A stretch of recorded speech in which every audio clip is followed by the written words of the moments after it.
good to see you guys for church again this morning. No trumpet in my hands today, right? I'm not going to make any loud noises. But do you remember last week when we talked about trumpets, right? And how when Jesus comes back, there's going to be the angels and the trumpets, and where are they going to take us that day? You remember?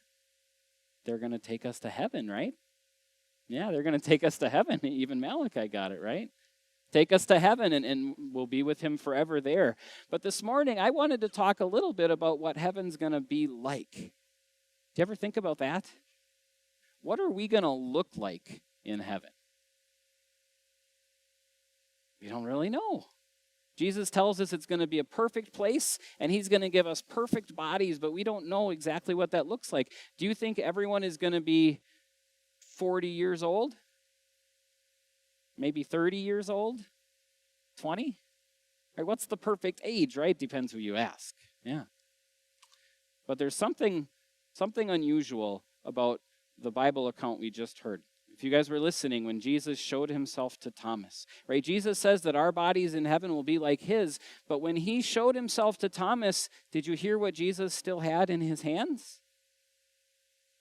He still had holes from the nails, right? And his side, right? Jesus said, put your hand in my side. We don't know if Thomas ever actually did, but he still had those. So if Jesus' body is perfect, why would it have those marks still? Because when I think of a perfect body, no matter how old it is, I don't think of one that's got pieces cut off of it or holes in it, right?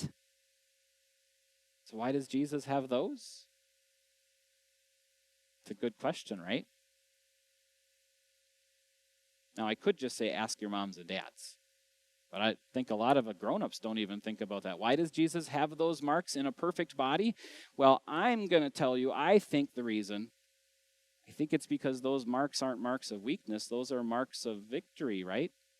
If Jesus isn't put on the cross, then we can't be saved. And if Jesus isn't speared in the side, then we don't have that proof that he actually died for us. And so those marks are part of Jesus' perfect body.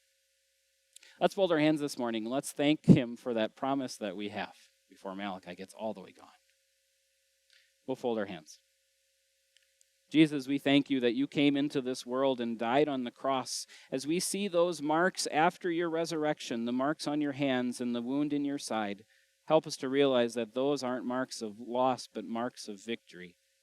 Your body is perfect because of those marks, and we can trust that one day our bodies will be perfect too. Bless us with certain hope and certain peace as we wait for our time in heaven to begin. Thank you. Amen.